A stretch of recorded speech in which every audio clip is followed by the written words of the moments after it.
Soul Ministry mempersembahkan, memanfaatkan momentum. Saya percaya pengajaran ini memberkati kita semua. Tuhan Yesus menyertai. Oke, shalom semuanya.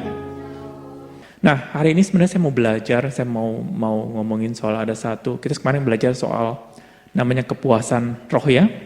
Bahwa kita mempunyai satu pemahaman atau semacam kita mengerti pewahyuan bahwa ada Allah ternyata di dunia ini.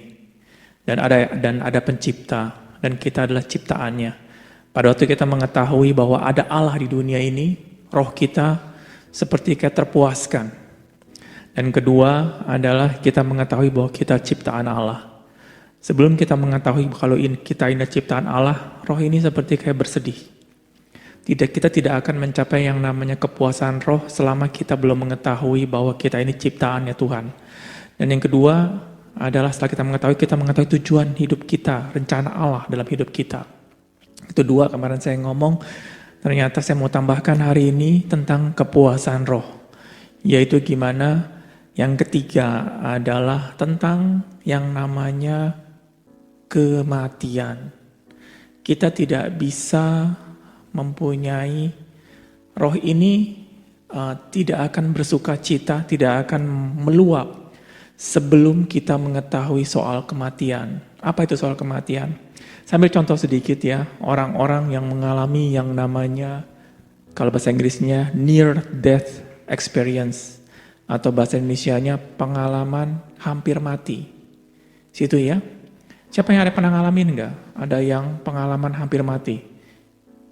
Penyakitnya, atau gimana, atau tabrakan, atau gimana. Nah, kalau penyakit biasanya kurang shock ya karena perlahan-lahan ya. Tapi kalau kita naik mobil tiba-tiba hampir mati tabrakan, semuanya hancur, kitanya selamat. Jujur setelah itu cara berpikir kita berubah. Ada berubah ke dalam negatif, ada berubah ke dalam positif. Apa itu yang negatif? Yang negatif adalah kita trauma. Kita trauma lagi naik mobil. Kita trauma lagi kalau misalnya ada kejadian naik pesawat, akhirnya jatuh dan hampir mati, kita nggak mau lagi naik pesawat. Dan kita hanya menghindari bahaya-bahaya seperti itu. Itu yang dilakukan oleh orang-orang ya, kebanyakan orang. Tetapi ada satu lagi yang near death experience atau pengalaman hampir mati yang merubah hidup orang. Ini orang dunia dan juga ini anak-anak Tuhan juga. Tuhan mau kita itu jangan sampai mengalami hampir mati baru sadar. Artinya kenapa? Bahwa kita jangan mengalami hampir sudah di ujung maut baru tersadar. Kalau misalnya bisa lolos dari maut tersebut, puji Tuhan ya, kita bisa merangkai, merencanakan semua yang kita mau lakukan. Tapi kadang-kadang banyak sekali orang yang mengalami pengalaman hampir mati, tetapi kenyataannya mati. Jadi bukan hampir lagi, tapi mati. Seringnya kita lihat banyak sekali orang-orang yang saya lihat banyak sekali kejadian COVID, banyak sekali orang naik pesawat, pesawatnya jatuh dan semua penumpangnya mati semua. Itu bukan lagi pengalaman near death experience, pengalaman hampir mati, tetapi mati. Nah, kalau saya lihat seperti ini bahwa alangkah sia-sianya hidup kita yang seharusnya kita mengalami pengalaman hampir mati dan bisa merubah hidup kita. Dan saya lihat banyak sekali orang-orang, terutama orang-orang dunia banyak sekali ya, orang yang mengalami hampir mati. Cara berpikirnya langsung berubah. Ada di dalam roh dia yang berubah. Segala kan kita katakan dia langsung, kalau saya katakan dia langsung berubah total. Berubah total yang bisa dikatakan bahwa 180 derajat. Yang tadinya begitu, yang tadinya tidak menghargai hidup, tiba-tiba menghargai hidup sekali. Nah, apa itu pengalaman hampir mati? Dan saya mau kasih dulu versinya orang dunia. Versinya orang dunia adalah mereka mencari satu hal, hidup yang bermakna. Hidup yang bisa dikenang oleh orang lain. Hidup yang ingin berguna bagi keluarganya, ingin berguna bagi orang tuanya, ingin berguna bagi lingkungan. Artinya bahwa ada hati dalam hati ini yang kira-kira kita ingin mencari yang berguna bagi orang lain. Nah, itu orang-orang dunia. Tetapi kalau saya mau katakan sekarang, karena di sini dalam komunitas, di komunitas rohani, ada sesuatu yang pada waktu kita mengalami yang namanya pengalaman hampir mati. Segala prioritas yang tadinya kita tidak terlalu jelas. Saya pernah lihat ya, prioritas pertama adalah Tuhan, prioritas kedua adalah keluarga, prioritas ketiga adalah pekerjaan, prioritas ketiga adalah keempat adalah pelayanan. Pada waktu kita mengalami atau mendapat pewahyuan tentang kematian tersebut, ini menjadi jelas sekali. Gak ada seorang pun yang mengalami pengalaman hampir mati di pikiran langsung gimana, kapan ya saya punya rumah 10 ya? Gak ada. Kapan ya saya bisa punya gaji yang besar? Tidak ada. Semuanya ingin ada sesuatu yang Tuhan taruh dalam hati kita. Kita ingin berguna. Kita ingin dipakai oleh Tuhan. Nah, saya yakin sekali dari kita semua, jangan sampai mengalami pengalaman hampir mati baru berubah. Karena kenapa? Kalau misalnya selamat, kalau tidak selamat, apa yang terjadi? Kalau kita katakan, oh nggak mungkin, Tuhan pasti jaga kita senantiasa. Banyak ya pengalaman COVID, saudara-saudara kita ada yang menderita, ada yang mengalami akhirnya tidak bisa melewati tersebut. Ada yang berangkat naik pesawat, tiba-tiba meninggal, dan pesawatnya jatuh. Kalau kita katakan loh, bukankah Tuhan jaga semua? Tuhan jaga. Tuhan jaga, dan Tuhan selalu memberitahu kepada kita, kamu jangan ke sana. Tapi karena kita terlalu sibuk, karena kita terlalu hidup dalam dunia, pada waktu Tuhan ngomong, kita nggak mendengar. Karena hati kita terlalu penuh dengan, misalnya kalau kita sudah sibuk dengan dunia, hati ini penuh dengan kekhawatiran. Ada tagihan yang saya mesti bayar, ada yang keluarga saya yang sakit, ada besok mau saya bayar listrik bagaimana. Selalu memikirkan masalah dunia. Pada waktu selalu memikirkan masalah dunia, hati ini menjadi mengeras. Pada waktu Tuhan mau ngomong sedikit, kita nggak mendengar. Kemarin kita udah ngomong ya, bahwa di mana ada iri hati dan mementingkan diri sendiri, di situ akar dari segala kejahatan dan kekacauan dan akar segala perbuatan yang jahat. Artinya bahwa mementingkan diri sendiri, gimana caranya saya bisa lolos dari masalah ini, memikirkan diri sendiri, memikirkan bagaimana cara bisa selamat. Di situ kita menjadi tidak fokus pada waktu Roh Kudus ngomong sesuatu buat kita. Nah, hari ini saya mau sedikit kita mau kupas apa yang namanya kita ini bisa tanpa harus mengalami near death experience atau pengalaman hampir mati, tapi kita bisa masuk dan sadar. Dan saya percaya sekali salah satunya kalau kita buka adalah soal Paulus. Paulus, dia mungkin secara badan tidak mati, tapi Paulus buta 3 hari. Pada waktu Tuhan datang kepada dia untung bukan sakit-sakitan atau mati, tapi dia buta selama 3 hari. Di dalam kebutaannya, kadang-kadang kita harus dipisahkan oleh dunia. Untuk bisa mengenal, untuk bisa memahami kematian tersebut, kita mesti dipisahkan dari dunia. Artinya, kita bisa melihat bahwa pada waktu dia punya pengalaman Paulus, pada waktu Paulus dia mengalami yang namanya kebutaan 3 hari, dia langsung merenung. Mungkin saya yakin sekali bagaimana dia lahir, bagaimana dia remaja, bagaimana dia melayani Tuhan, dan pada hari itu dia merenungkan semuanya, dan dia berhitung apa yang telah dia lakukan dalam hidup tersebut.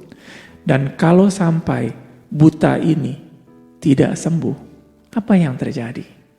Setiap manusia, kalau yang belum pernah buta bisa melihat waktu buta, ada ketakutan yang luar biasa. Kalau boleh saya mati aja. Mungkin kalau kata orang buta dia nggak frustasi. Setiap kita, kalau yang sekarang kita punya mata, tiba-tiba mata ini nggak bisa melihat, ada keputusasaan yang besar sekali. Hidup saya mau jadi bagaimana? Tidak berguna atau bagaimana? Itu pasti dialami oleh Paulus selama 3 hari. Karena Paulus pada waktu dia buta, dia nggak tahu mungkin karena akan buta total, mungkin akan selamanya buta, Dan selalu ada pikiran-pikiran yang jelek. Semua terjadi. Tapi yang luar biasa, di balik semua ketakutan dia buta, dia memikirkan ada suara tersebut. Yang dikatakan, Saul, Saul, kenapa engkau menganiayai aku?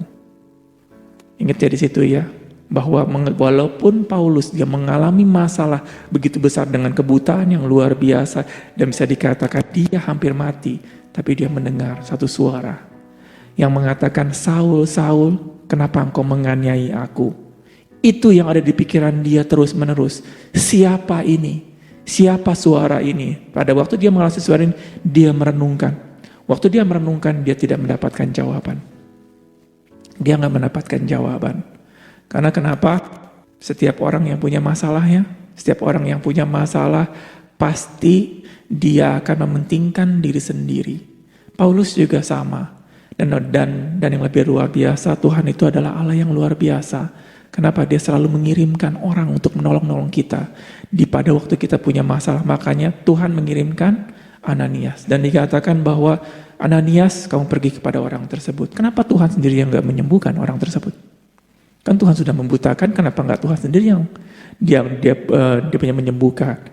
Saya percaya kita semua membutuhkan yang namanya pertolongan dari anak-anak Tuhan. Butuh yang namanya komunitas. Kita nggak bisa yang namanya hidup sendiri ya. Kalau kita hidup sendiri dan bisa kuat, bohong.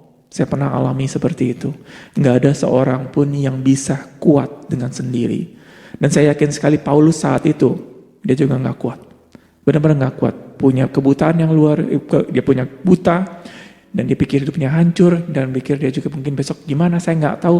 Masa depan yang benar-benar suram ya, kalau bisa dikatakan seperti itu.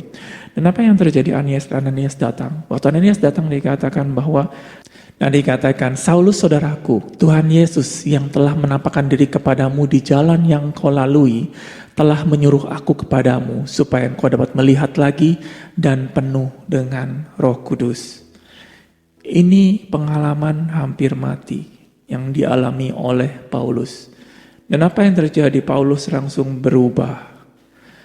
Cara berpikir Paulus yang tadi, dia benar-benar berubah 180 derajat karena dia mengalami ada satu pengalaman hampir mati. Tetapi pengalaman hampir mati ini, itu hanya pengalaman dunia. Orang dunia pun sering mengalami, tapi dia nggak bisa mendapatkan Tuhan. Kenapa Paulus mendapatkan Tuhan? Karena dia mendengar suatu suara.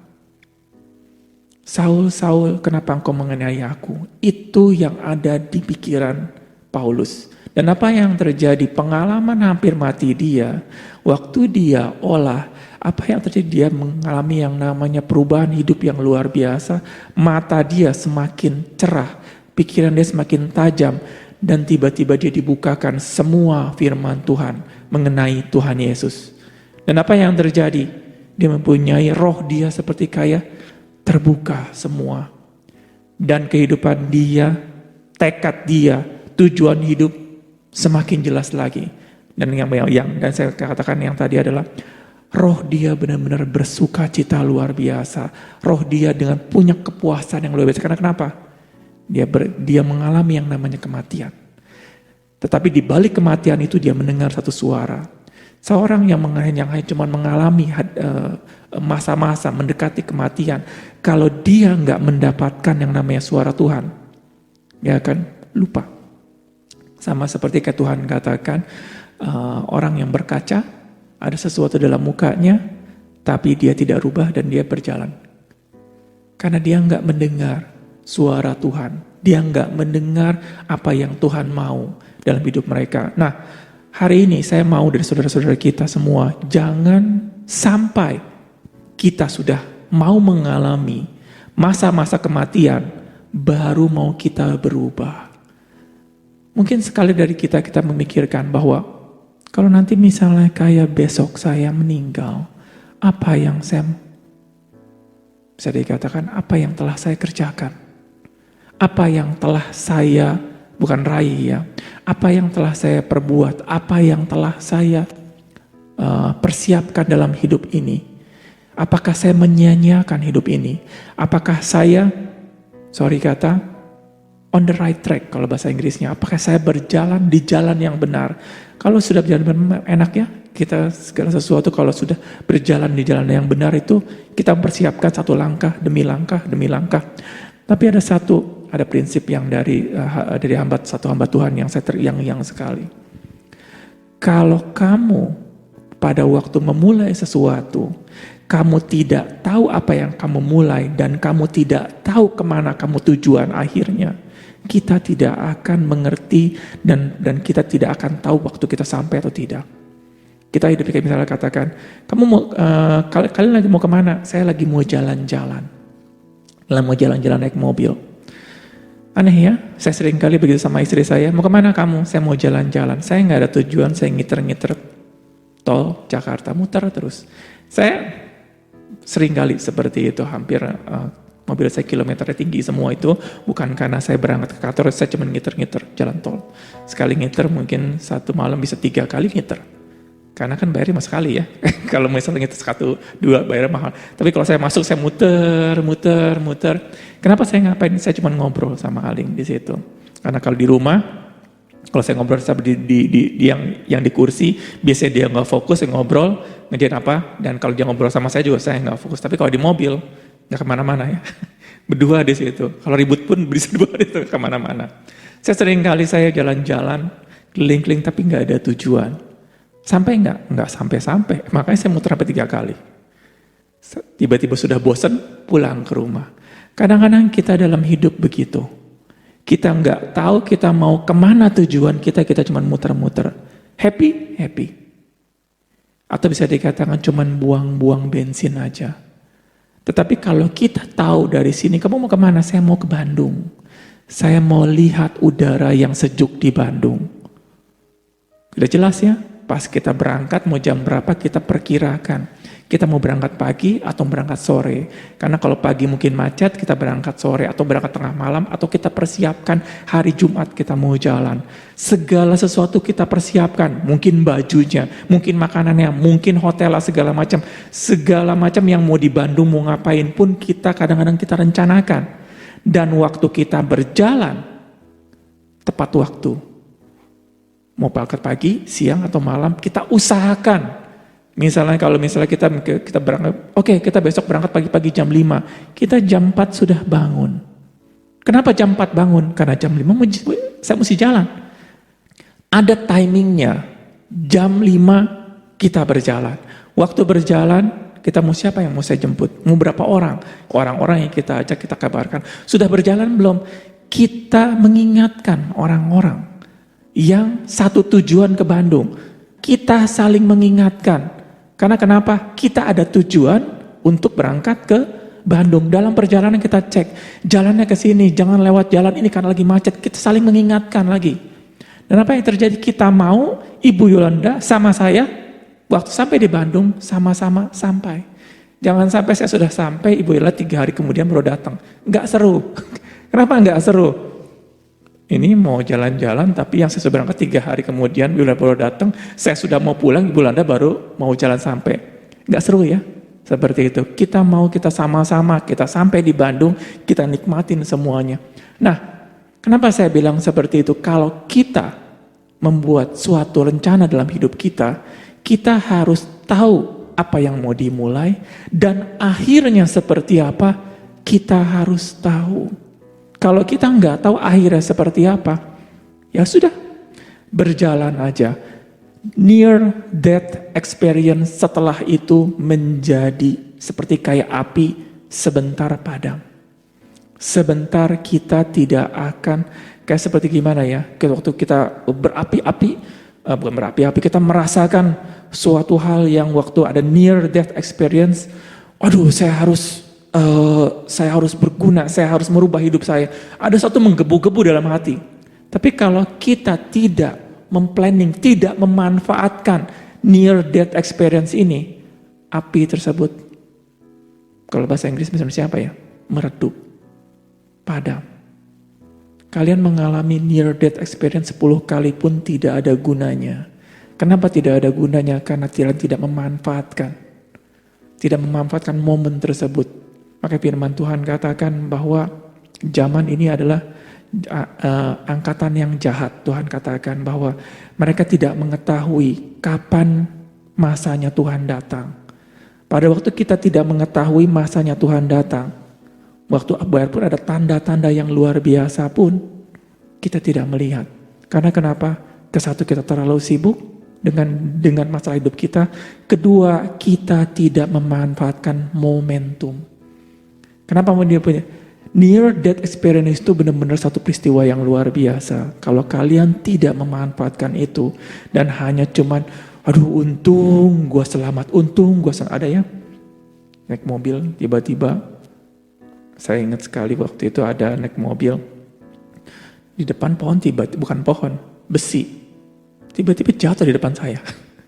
Lagi ada di pik sama istri saya berdua lagi yang gak terlalu kencang sih ya. Tiba-tiba angin kencang, itu dia punya kayaknya sih lampu atau apa pelang, jatuh di depan saya. Pas di depan saya. Dan itu cuma berapa meter banget, tiba-tiba jatuh. Dan entah saya dulu ngerem atau gimana saya lupa, saya menghindar. Tapi di sebelah untung tidak ada motor. Kalau ada motor kesenggol urusannya panjang, saya dikatakan ya. Langsung dikatakan, Tuhan thank you, Engkau jaga aku dengan luar biasa. Saya ambil momen tersebut. Untuk memuji-muji Tuhan dan mereview.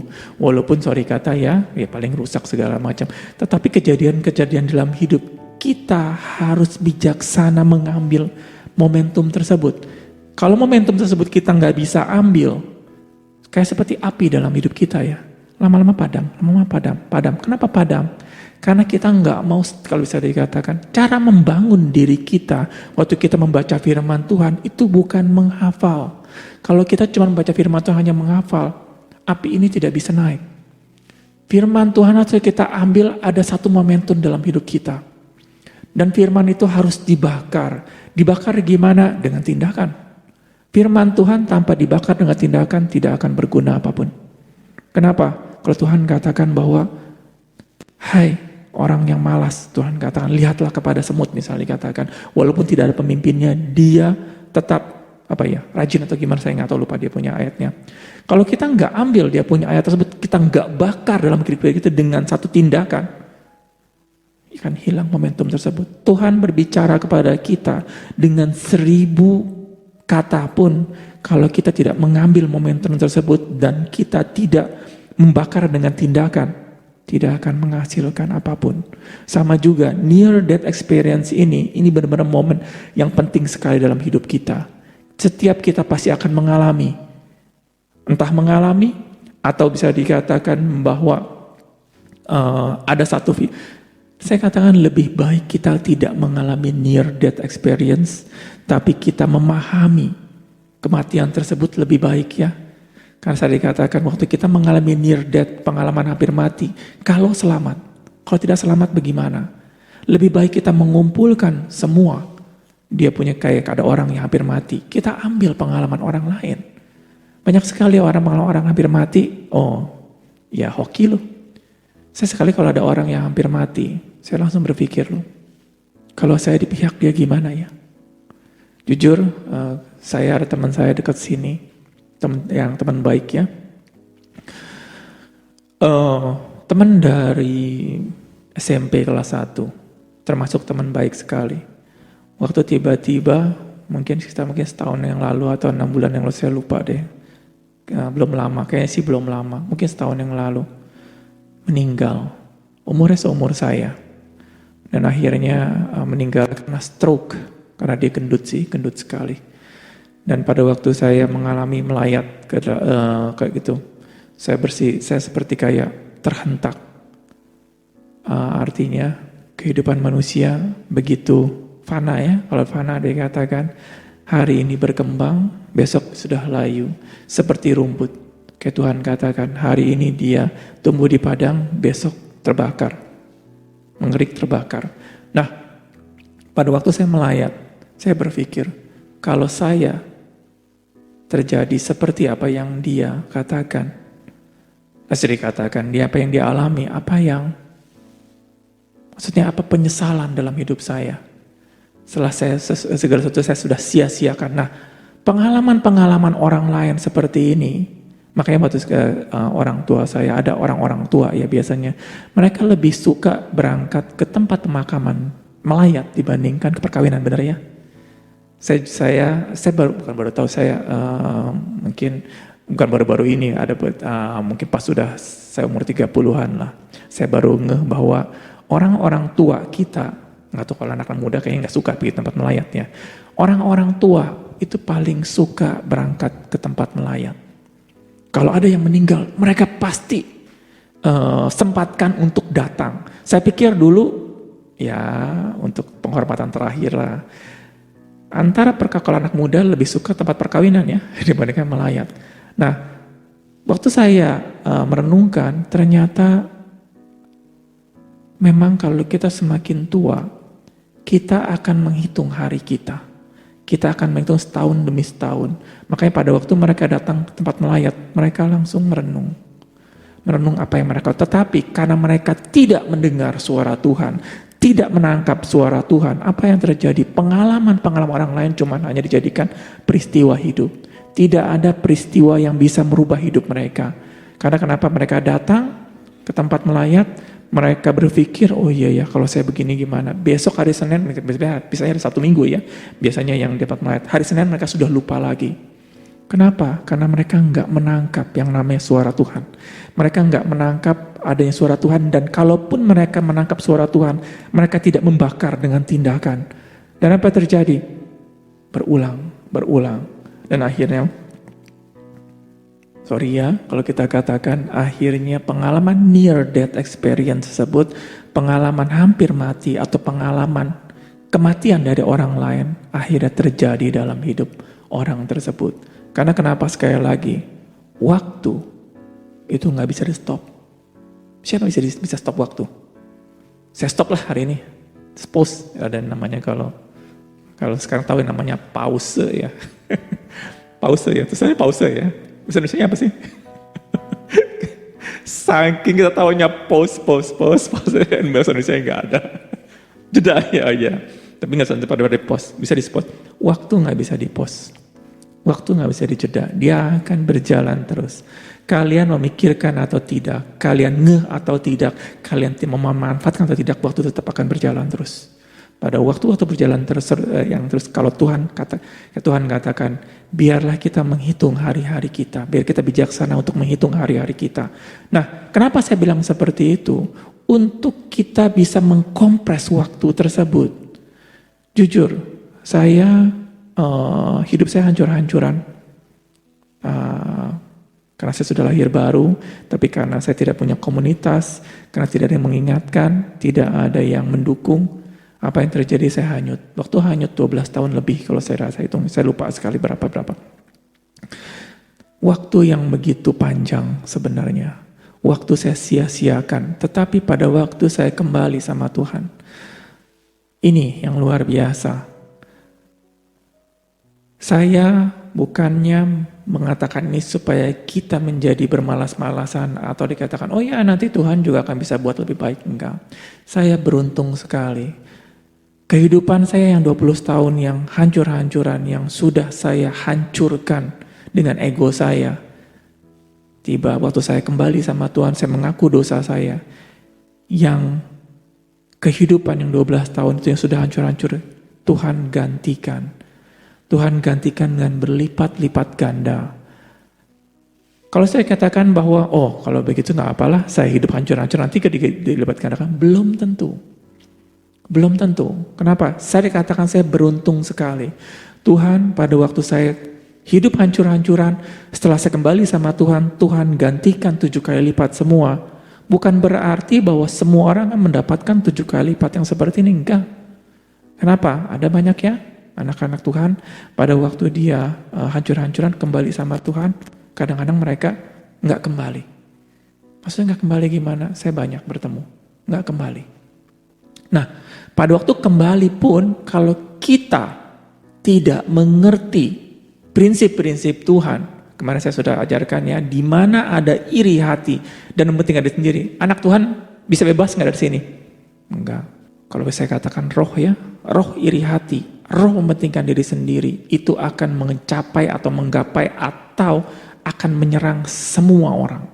Semua orang itu bukan hanya orang-orang dunia, roh ini akan menyerang bukan hanya kepada anak-anak Tuhan aja, tapi semua orang dunia, anak-anak Tuhan akan diserang oleh namanya roh iri hati dan mementingkan diri sendiri.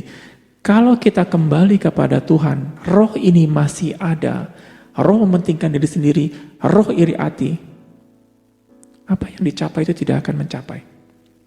7 kali lipat yang Tuhan katakan, di mana ada kesalahan bertambah-tambah, kasih karunia melimpah-limpah, tidak akan terjadi. Kenapa saya bilang tidak akan terjadi? Firman Tuhan selalu benar. Karena kenapa? Kalau misalnya kita iri hati, kita mementingkan diri sendiri, dan semua termanifestasi, mungkin kalau dia punya kasarnya, sorry ya, Tuhan gak adil. Kenapa bilang Tuhan gak adil? Dia orang iri hati. Kalau saya ngomong seperti gini, kita penuh dengan grace ya, gak apa-apa, kita iri hati, kita mementingkan diri sendiri, gak ada apa-apa, Tuhan tetap memberkati kita. Saya nggak percaya di sana. Kenapa saya bilang saya nggak percaya? Di mana Tuhan katakan, ada firman Tuhan katakan, janganlah sesat, Tuhan tidak dapat dipermainkan. Ada satu prinsip-prinsip, kalau kita tidak memakai prinsip tersebut, kita tidak mengolah prinsip tersebut, dan pada waktu kita mengalami near death experience, pada waktu kita mengalami kejadian hampir mati, tapi kita tidak mengerti untuk mengambil dia punya makna dari situ, kita tidak mau merubah hati kita tidak mau membakar firman Tuhan dengan perbuatan kita tidak akan tercapai. Dan perjalanan akhir yang kita mau kemungkinan tidak akan tercapai. Kalau dikatakan nggak mungkin, kalau Tuhan berkehendak saya akan sampai. Enggak. Saya katakan seringkali, walaupun di zaman COVID seperti ini, saya katakan, Tuhan sudah menyuruh saya berangkat ke sana, dan saya percaya saya akan sampai dan saya akan kembali. Tetapi kalau saya ceroboh, kalau saya nggak menjaga hati saya, kalau saya, kata ugal-ugalan apa gimana, saya tidak akan sampai. Kenapa tidak akan sampai? Karena ada iblis. Karena ada si jahat yang akan selalu menyerang kita dan menarik kita dari track yang seharusnya kita jalani. Benar ya? Kita mau berjalan seperti gini, ditarik sama si jahat ke kanan atau ke kiri dan kita tidak akan sampai. Kalau dikatakan, loh, kalau gitu mana kuasa Tuhan? Katanya kalau Tuhan berkeinginan, Tuhan bisa membuat segala sesuatu menjadi baik. Enggak. Pernah saya katakan bahwa di dunia ini kekuatan yang terbesar bukan Tuhan. Kekuatan terbesar itu bukan Roh Kudus. Kekuatan terbesar juga bukan iblis. Kekuatan yang terbesar adalah keinginan manusia. Loh, bukankah iblis itu yang menggoda kita yang akhir jatuh? Enggak. Kalau walaupun iblis menggoda kita, kalau kita katakan saya enggak mau, iblis enggak punya kekuatan. Saya mau berjalan di dalam Tuhan, saya mau menyelesaikan dia punya perjalanan ini. Iblis tidak punya kekuatan apapun untuk melebihi. Iblis tidak mempunyai kekuatan apapun yang melebihi kita. Dan kalau saya bilang tidak mau, iblis tidak dapat berbuat apa-apa. Ingat kejadian Tuhan Yesus waktu digodai sama iblis 3 kali kan? Dia nggak datang ke 4, ke 5. Karena kenapa? Dia nggak punya kekuatan apapun untuk menggodai Tuhan Yesus. Dia cuma sekali tes, 2 kali tes, 3 kali, dan dia nggak mampu. Karena Tuhan Yesus katakan, saya nggak mau ikut dengan engkau. Sama juga pada waktu kita berjalan, kita sudah mengalami near death experience. Kita sudah mengalami kejadian hampir mati, roh kita langsung terbuka. Kita manfaatkan tersebut, roh kedepannya kejadian tersebut. Dan untuk kejadian tersebut, carilah suara Tuhan. Jangan kalian mengalami near death experience, katakan, aduh hoki ya, akhirnya saya selamat waktu itu, akhirnya saya nggak mati. Kalian tidak mempunyai ada satu suara yang kalian cari. Saya ingat sekali pada waktu saya kembali sama Tuhan, Tuhan katakan kepada saya, kamu tidak akan kekurangan makanan, kamu tidak akan kekurangan pakaian, kamu tidak akan kekurangan tempat tinggal. Itu saya dengar jelas banget. Pada waktu saya kembali sama Tuhan, saya saat itu nggak terlalu banyak firman, ingat ya. Tetapi waktu saya kembali sama Tuhan, Tuhan langsung berjanji sama saya, mulai sekarang kamu tidak akan kekurangan makanan. Karena saat itu saya benar-benar makanan saya kurang sekali. Tempat tinggal saya berantakan, pakaian saya nggak pernah beli baju. Saya nggak pernah beli baju lagi saat itu. Sebelumnya ya, saya nggak pernah beli baju. Nah, Tuhan katakan bahwa kamu tidak akan kekurangan 3 hal ini. Dan apa yang terjadi, saya ingat suara itu. Sampai detik hari ini. Walaupun saya makan mungkin makanan enak apa bagaimana, saya selalu ingat bersyukur sama Tuhan. Tuhan, thank you. Engkau tidak lalai dalam hidup aku. Saya selalu ingat kamu tidak akan kekurangan makanan. Dan luar biasa. Waktu saya makan, walaupun makanan itu nggak enak atau bagaimana ya, saya tetap bisa makan. Ya, saya nggak pernah buang. Mungkin saya nggak mungkin tolak semua. Saya akan makan, ya sudah. Nah, hal-hal yang seperti ini, kenapa saya penting sekali saya mau jelaskan. Roh kita, pada waktu kita ingin yang namanya kepuasan roh, kesatu kalian harus mengetahui bahwa Allah itu ada. Kalau kita mengatakan tidak ada namanya Allah, roh ini akan mati. Roh ini selalu bersedih, tidak ada yang namanya kepuasan roh. Pada waktu kita mengetahui bahwa ternyata ada Allah, Dia adalah Allah. Tetapi yang kedua, yang saya masih jelaskan, kita harus mengetahui kalau kita ini ciptaan Tuhan, kita ini bukan Allah. Banyak sekali orang-orang yang sudah mengetahui Dia Allah, saya juga Allah. Kesombongan dalam hidup itu asalnya adalah saya juga seperti Allah. Saya juga mau seperti Allah. Iblis itu dia tidak menolak Tuhan loh. Dia tahu bahwa firman Tuhan katakan bahwa kamu percaya bahwa Allah itu ada. Dia adalah Allah. Tetapi yang kedua, yang saya masih jelaskan, kita harus mengetahui kalau kita ini ciptaan Tuhan. Kita ini bukan Allah. Banyak sekali orang-orang yang sudah mengetahui Dia Allah, saya juga Allah. Kesombongan dalam hidup itu asalnya adalah saya juga seperti Allah. Saya juga mau seperti Allah. Iblis itu dia tidak menolak Tuhan loh. Dia tahu bahwa firman Tuhan katakan bahwa kamu percaya bahwa Allah itu ada. Kalau bahasa Inggrisnya big deal, who cares? Iblis juga tahu. Iblis dia tahu bahwa Allah itu ada. Tetapi iblis juga merasa bahwa dia setara dengan Allah. Dan apa yang terjadi? Kesombongan keluar. Banyak sekali dari kita pada kita mengetahui bahwa kita sudah mencapai namanya kepuasan roh. Kita tahu bahwa Allah itu ada. Tapi kita ini juga sama seperti Allah. Karena kenapa? Tuhan akan buat saya menjadi diberkati dengan luar biasa. Saya akan dicukupkan dalam segala sesuatu. Saya akan lebih jadi pemenang. Tetapi kita mesti mengerti bahwa kita juga adalah ciptaan Allah. Kalau Allah mau menciptakan kamu menjadi lubang WC, Dia Allah loh. Saya ciptaannya. Dan saya katakan, Tuhan, Engkau tahu apa yang, kalau saya dikatakan, tahu rencana yang baik dalam hidup aku. Walaupun saya ini menjadi lubang WC, Tuhan thank you. Dan akhirnya saya ini berguna menjadi lubang WC. Apa yang terjadi? Roh ini menjadi terpuaskan karena kita tahu kita ini ciptaan Tuhan dan kita menerima panggilan Tuhan tersebut. Pada waktu kita tahu kita ciptaan Tuhan dan menerima panggilan tersebut, yang ketiga, kita tahu akhir kita. Apa itu akhir kita? Akhir kita di dunia ini kita meninggal. Siapa dari sini kita, saya nggak mungkin mati. Karena kalau Tuhan nggak datang ya, apa ya? Rapture, bahasa Indonesia apa sih? Pengangkatan. Kalau tidak adanya rapture, kita akan mati loh, semua. Entah kita mati dalam penyakit, entah kita mati dalam segala sesuatu, tua, segala macam, kita akan mati. Kita harus mengerti bahwa kematian yang seperti apa yang kita mau jalani. Dan akhir dari kematian tersebut, apa yang Tuhan katakan bahwa apa yang telah kamu lakukan di dunia ini.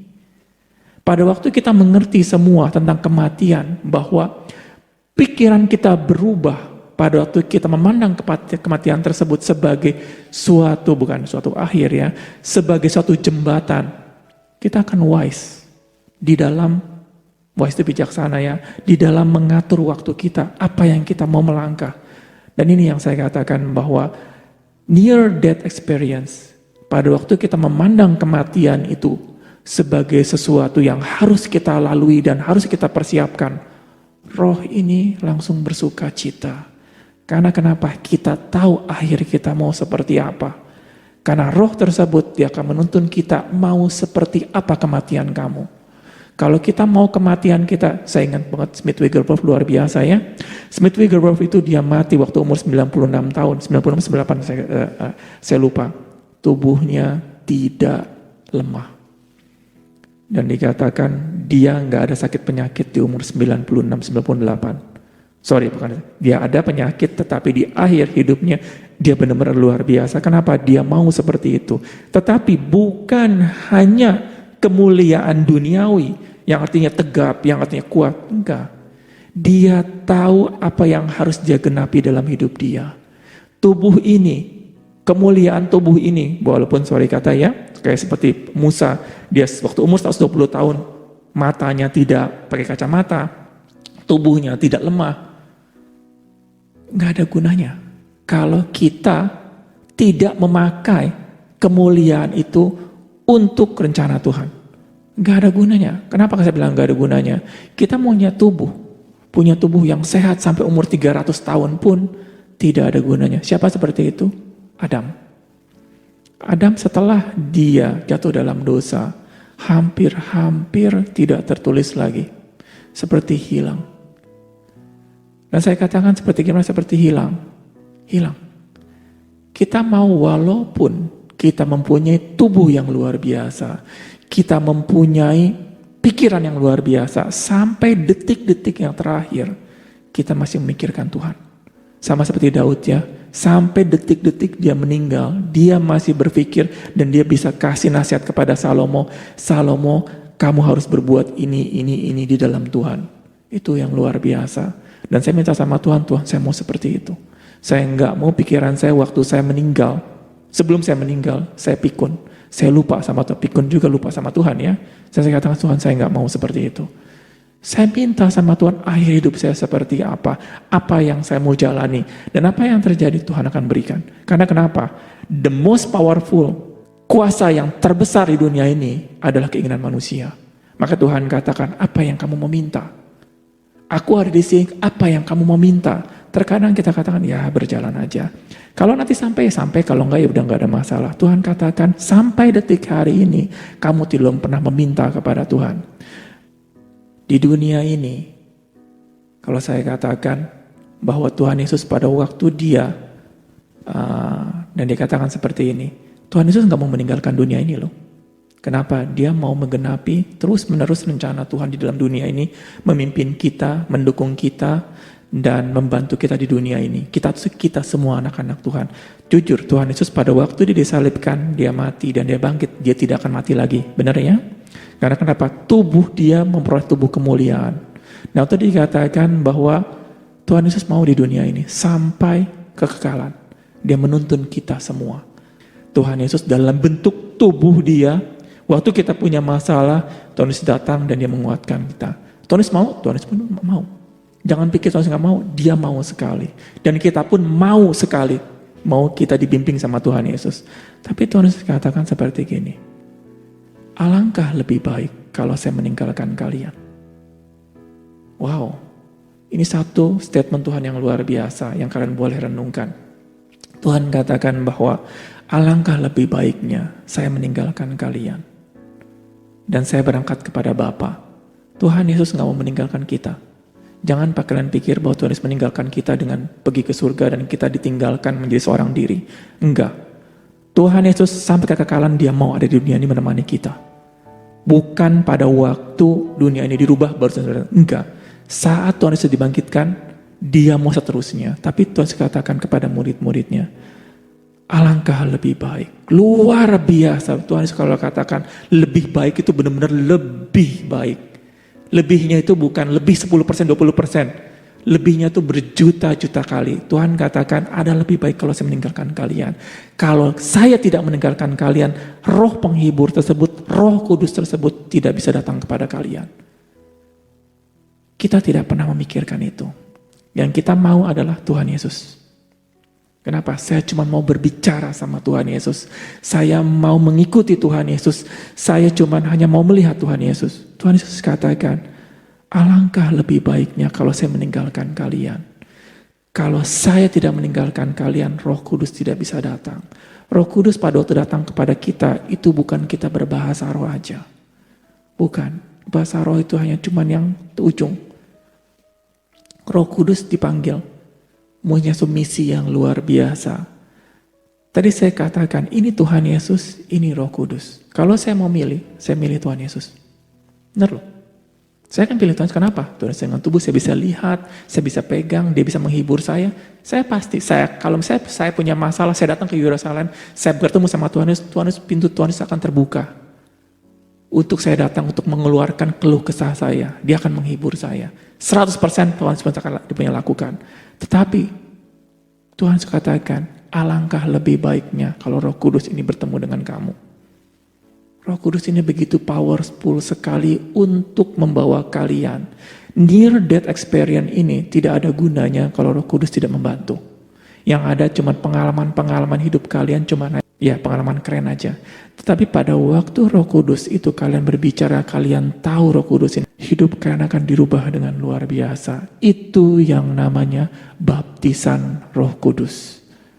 Baptisan Roh Kudus itu bukan hanya berbahasa roh aja. Baptisan Roh Kudus itu bukan cuma, saya sudah dapat berbahasa roh, saya baca firman Tuhan seperti ada pewahyuan baru. Itu cuma salah satunya aja. Yang terpenting adalah dikatakan bahwa ini Roh Kudus gunanya apa di dunia ini. Dan bandingkan dengan Tuhan Yesus. Kalau kita melihat Tuhan Yesus begitu, wow luar biasa, saya mau pegang Tuhan Yesus, saya mau mendengar Tuhan Yesus siang dan malam. Kalau Tuhan Yesus ada ngomong satu kalimat, saya akan catat, saya akan renungkan. Bayangin Tuhan Yesus ngomong sebentar aja di kitab Injil, Matius, Markus, Lukas, Yohanes. Begitu kita ulang-ulang ya, kita ingat perkataan Tuhan Yesus. Tapi Tuhan Yesus katakan, alangkah lebih baiknya kalau saya meninggalkan kalian. Roh Kudus dikirim oleh Tuhan Yesus kepada kita, ini enggak main-main sama sekali. Kadang-kadang kita menyia-nyiakan Roh Kudus tersebut. Karena kenapa? Sampai detik hari ini kita pun enggak tahu siapa Roh Kudus tersebut. Benar ya? Saya pun enggak tahu Roh Kudus itu siapa. Dan saya enggak pernah memahami siapa Roh Kudus ini. Tuhan Yesus katakan, alangkah lebih baiknya kalau Roh Kudus ini menemani kalian. Lebih baik itu sekali lagi, jutaan kali lebih baik daripada Tuhan Yesus. Oke?